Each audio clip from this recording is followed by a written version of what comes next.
কখন আসবে তা তো কেন তোর সাথে কথাবার্তা হয় না? হ্যাঁ একটু আধটু মাঝে মধ্যে।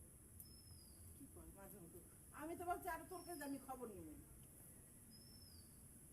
আসলে কি বিদেশে ফোন দিলে টাকা খরচ হয় বেশি। তুই এই কথা বলতেছিস? আমার মোবাইলে তো টাকাই নেই, আমি লেগে ফোনই দিতে পারি না। এই জন্যই তো আপনার কাছে এলাম আমি খবর নেওয়ার জন্য। খবর একটা আছে, কি খবর বলেন? সামনের মাসে আইবো, কি মানে এই মাস শেষ হইলে সামনের মাসে আইবো। হাসা কইতাছেন? হ, আমার তো কইলো না ও। সারপ্রাইজ দিব তোরে। মা তুমি কিন্তু সে জুতরে পাইয়া আমারে ভুলেই গেছো। দেখছো কি ওর হিংসা হিংসা। করতেছে? এত হিংসা করলে হইবো?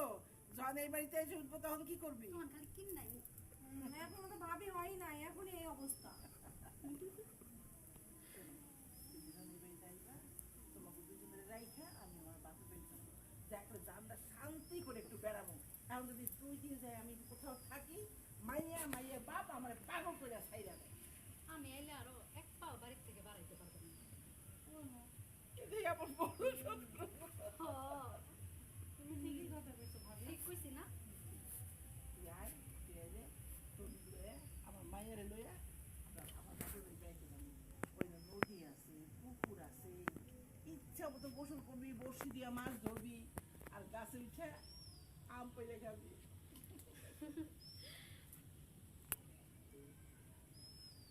কিছু তো বলো। এখন তো আমি আহার কথা শুনে তো আমি মনে করেন অন্তর আমার ফাইট করতেছে। কবি ধর, বলবা না, এত অনেক